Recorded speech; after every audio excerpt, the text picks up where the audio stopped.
disebut minal aidin. Kita kembali lagi berstatus sebagai ahli apa? Surga. Dan itu dimulai dari saling memaafkan. Karena yang menghalangi masuk surga itu hak adami. Manusia itu kan paling kikir untuk memaafkan orang lain. Padahal kalau hak adami belum selesai itu Allah tidak mau memaafkan. Makanya syaratnya masuk surga harus kita saling memaafkan. Ini bukan pemanasan karena acara ini acara halal bihalal, tambah adem. Jadi tolong diralat, bukan tambah panas, tambah adem. Bukan pemanasan, tambah adem. Relax saja. Begini ya, karena yang diutarakan Pak Kures tadi sudah luar biasa. Saya hanya membantu referensi di antara ciri wali Allah itu asyafaqah alal khalqi kullihim. Punya empati, punya kasih sayang ke semua makhluk. Bahwa takdir kita ada perbedaan itu ya wajar, tapi bahwa definisi itu nyata. Tadi beliau menyebut termasuk satu saudara atau satu komunitas dengan makhluk-makhluk Allah yang lain. Pernah suatu saat Nabi memuji ada seorang nakal itu, diterima tobatnya Allah karena di jalan ketemu anjing, kemudian ngasih minum anjing itu dan Allah mengampuni. Meskipun secara hukum usul fikih tidak bisa digeneralisir. Misalnya kalau minumin anjing 1 surga, kalau 100 tambah surga. Nanti lupa minumin manusia gara-gara kebanyakan minumin anjing gitu. Tapi apapun itu faktanya ada cerita di hadis seperti itu. Kemudian menyangkut komunitas internasional yang beberapa diantaranya tentu beda agama, beda keyakinan. Saya mau membacakan cerita di kitab Ar-Risalah Al-Qushairiyah. Jadi saya hanya membantu referensi-referensi yang diajarkan guru-guru kita. Ar-Risalah Al-Qushairiyah adalah kitab kesayangan Mbah Maimun karena dulu Mbah beliau dapat ijazah dari Sayyid Umar Sato, kakaknya Sayyid Abi Bakar Sato yang punya kitab I'anatul Thalibin. Dan kitab itu dibawa ke Indonesia sampai ke saya sebagai murid beliau. Di antara yang disebut dalam Ar-Risalah Al-Qushairiyah ini Thariqatu Ahlil Ilm, kitab Ar-Risalah Al-Qushairiyah itu. Saya baca nasnya atau ibaratnya atau teksnya. Sami'tu ba'dal ulama yaqulu istadhafa majusiyun Ibrahim al-Khalil alaihi salam faqala bisyarti antuslima. Famarral majusiyu fa'awhallahu ta'ala ilaihi mundu khamsina sanatan nut'imuhu ala kufri. Falau nawaltahu lukmatan min ghairi antu talibahu bitahyiri dini. Famado Ibrahim alaihissalam ala athari hatta adrakahu wa atadhara ilaihi fasalahu anis sabab fadhakara lahu dzalik fa aslamal majusiyu. Jadi suatu saat Nabi Ibrahim itu kan terkenal Abu Duyuf, orang yang mesti menservis tamu-tamu itu. Kita tahu dulu itu tidak ada warung, tidak ada hotel, tidak ada, ya pokoknya tidak ada mall. Sehingga kalau orang pergi itu kelaparan betul itu. Bahwa orang kaya pun kelaparan karena melewati padang pasir itu. Kalau sekarang kan orang mau sowan kiai makan dulu. Karena takutnya di rumah kiai kan makan sungkan. Jadi makan dulu nanti di kiainya tinggal pura-pura makan. Kalau dulu memang makan nih tamu itu wajib betul. Kalau enggak ya kelaparan betul tamu itu. Sehingga cerita suatu saat di antara tamu itu berakidah, berfaham majusi. Atau beragama majusi lah gampangannya itu. Terus Nabi Ibrahim enggak mau, saya mau ngasih makan syaratnya Anda harus Islam. Gitu. Akhirnya orang ini putus asa kemudian meninggalkan Nabi Ibrahim. Saat orang itu meninggalkan Nabi Ibrahim, Allah memberi wahyu ke Nabi Ibrahim. Orang itu umurnya 50 tahun dan dia hidup karena tak kasih makan. Terus kata Allah, mundu khamsina sanatan nut'imuhu ala kufri.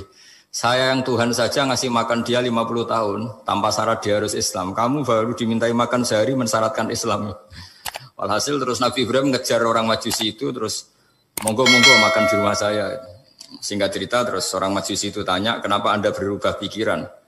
Terus Nabi Ibrahim cerita bahwa beliau ditegur Allah kemudian harus melakukan itu. Jadi cerita-cerita seperti itu banyak. Dulu kita dengar para kiai sering cerita ketika seorang Yahudi rumahnya diusir Amr bin As untuk pembangunan masjid. Ketika lapor ke Sayyidina Umar, masjid itu yang mengambil tanahnya orang Yahudi harus dikembalikan ke orang Yahudi. Dulu guru-guru kita juga sering cerita Sayyidina Ali itu pedangnya dicuri sama orang Yahudi. Ketika ketemu di pasar atau di jalan, kemudian Sayyidina Ali yakin itu pedangnya, dilaporkan ke Qadhi Syureh. Setelah itu Sayyidina Ali diminta, buktinya apa? Saksinya siapa? Kalau itu pedang Anda, saksinya Hasan dan Husain. Tapi kata hakim, Said Hasan Husain itu keluarga Anda, tidak sah jadi saksi. Zaman itu Sayyidina Ali masih berargumentasi, waqad qala Rasulullah sallallahu alaihi wasallam Hasanun wa Husainun sayyida syababi ahlil jannah. Tapi kata Imam Sureh tetap standar saksi itu tidak boleh dari keluarga. Singkat cerita, qadhinya itu pakai standar hukum usul fikih, al-qaulu qaulu sahibil yad. Yang dibenarkan adalah yang sekarang megang barang itu. Ketika enggak ada saksi, al-musaddaq yang dibenarkan al-qaulu qaulu sahibil yad. Yang dibenarkan ya yang megang barang itu. Singkat cerita dimenangkan oleh orang Yahudi tadi. Setelah dimenangkan, Sayyidina Ali agak kecewa. Masa seorang Amirul Mukminin sidang di pengadilan negeri kalah.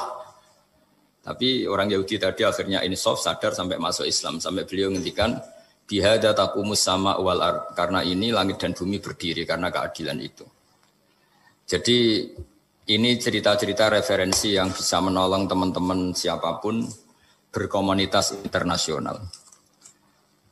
Karena pikiran saya sederhana ya, al-ilmu yurisul ahwal, ilmu itu melahirkan sikap. Jadi kalau kita punya referensi yang cukup tentang toleransi, insya Allah kita hidup di mana saja punya toleransi, karena toleransi itu juga ajaran agama.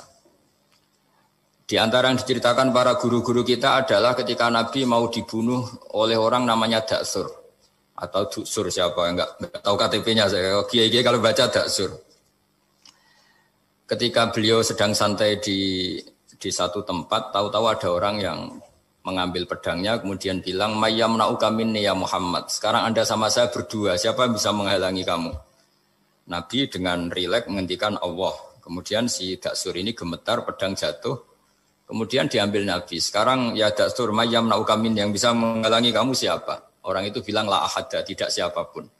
Nabi dengan gampangnya fa'afa'anhu, Nabi memaafkan. Padahal ini jenis harbi, jenis orang yang jelas punya niat bunuh.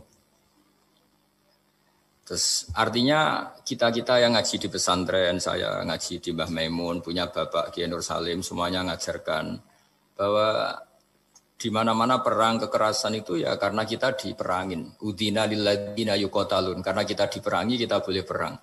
Qatilul ladzina yuqatilunakum. Jadi yang boleh kita perangi ya zaman kayak kita dulu dijajah Belanda, dijajah Jepang zaman itu. Ketika sudah tidak ada penjajahan ya alasan itu sudah hilang karena mereka tidak merangi kita. Jadi apa ya, perang ya ada konteks rasionalitasnya, damai juga ada konteks rasionalitasnya.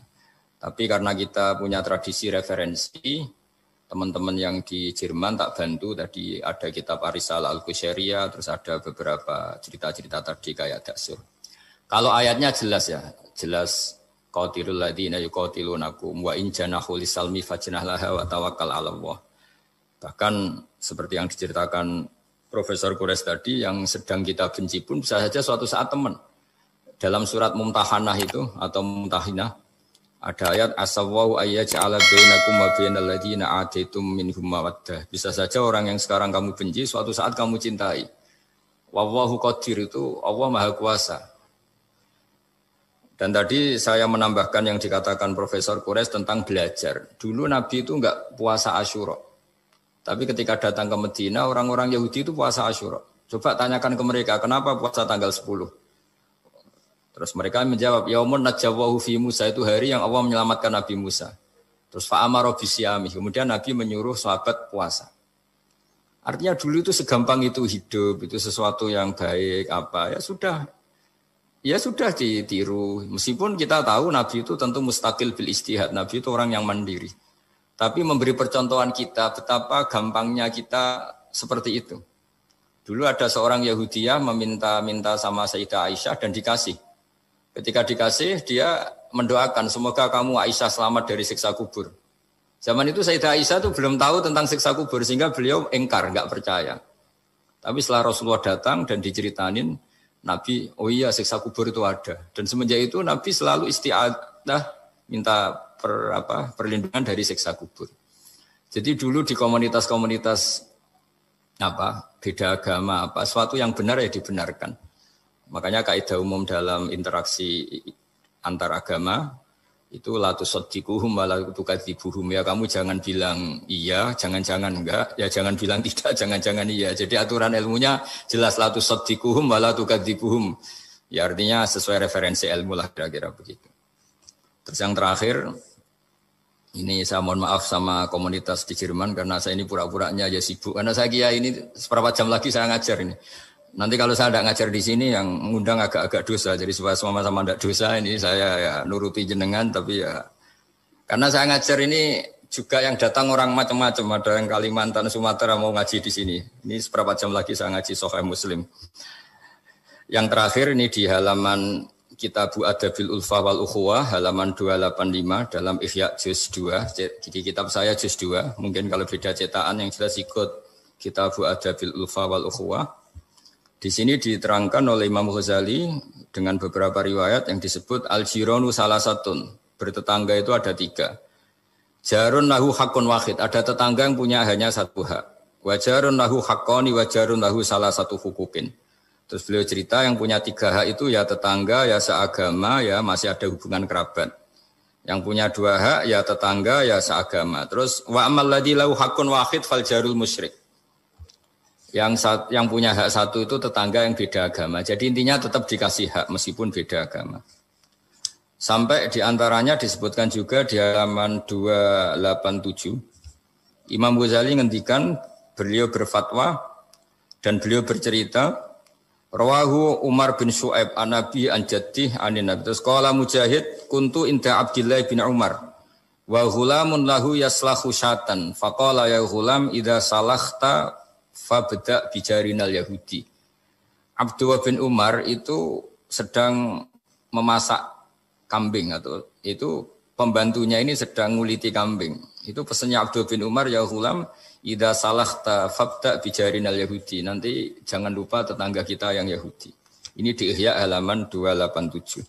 Hanya cerita kebaikan. Jadi cerita-cerita perang itu ya karena kita diperangin, tapi ya kalau kita dibaikin ya baik, itu ajaran Islam. Hatta qala dzalika miraron. Faqala lahu lima taqulu hadza. Ini pembantunya juga enggak langsung menerima. Kenapa saking enggak mau nerimanya diulang-ulang lagi oleh Abdullah bin Umar. Faqala inna Rasulullah sallallahu alaihi wasallam lam yazal yusina bil jar hatta khashina annahu sayuwarrithu. Kenapa engkau melakukan itu ya Abdullah bin Umar? Terus beliau menjawab, Rasulullah itu selalu berpesan untuk berbuat baik sama tetangga. Tadi kita tahu kalau tetangga punya 3 hak berarti seagama, ada hubungan kerabat, hakul jar berarti 3. Ada yang seagama dan tidak punya hubungan kerabat berarti punya 2 hak. Yaitu 1 agama dan kerabat. Ada yang punya 1 hak saja, ya tidak keluarga, tidak seagama, tapi karena tetangga itu juga tetap punya hak. Dan itu pun masuk kategori lam yazal yusina bil jar, termasuk orang-orang yang harus kita baikin. Ya kalau di Qur'annya kayak tadi ya, qatilul ladzina yuqatilunakum, boleh merangi ya yang merangi kita. Udzina lil ladzina yuqatalun, diberi hak merangi ya sama yang merangi kita, bukan yang tidak merangi kita. Terus waqala Hisyam Kanal Hasanu la yara ba'san antut imal jarul yahudiyya wan nasraniyya min udkhiyatik. Bahkan sebagian ulama di sini disebut Hasan Basri berpendapat kalau berkorban, kalau punya tetangga Yahudi yang butuh enggak apa-apa dikasih dagingnya. Ini di halaman Ihya 287 juz 2. Jadi dari cerita-cerita itu dan referensi-referensi itu teman-teman di Jerman enggak usah khawatir lah kalau kiai-kiai kayak kita itu berfatwa enggak boleh berkomunitas internasional nanti takut begini-begini enggak lah. Kita bacanya ya sama seperti yang dibaca Profesor Kures, sama yang dibaca guru-guru kita. Jadi itu kalau boleh dikatakan sumbangan saya lah bahwa di kita di pesantren itu ajaran-ajarannya juga seperti itu dan tadi beberapa kita saya sebutkan halamannya supaya bisa dicari, supaya tidak kelihatan hoax, juga tidak bikinan saya gitu, supaya jelas itu. Dan saya mohon maaf karena nggak bisa ngikuti sampai selesai, tapi saya ngapresiasi semoga jadi syawal yang baik, minal aidin wal faizin. Minal aidin artinya kita kembali menjadi ahli surga. Saya termasuk yang sependapat dengan kitab yang saya baca. Dulu kita ini ahli surga karena Nabi Adam lahirnya di surga dan diciptakan di surga. Karena satu kesalahan beliau harus kembali ke bumi. Dan setelah puasa itu selesai dan diterima, kita kembali ke ahli surga lagi. Maksud minal aidin, kita kembali lagi berstatus sebagai ahli apa? Surga. Dan itu dimulai dari saling memaafkan. Karena yang menghalangi masuk surga itu hak adami. Manusia itu kan paling kikir untuk memaafkan orang lain. Padahal kalau hak adami belum selesai itu Allah tidak mau memaafkan. Makanya syaratnya masuk surga harus kita saling memaafkan.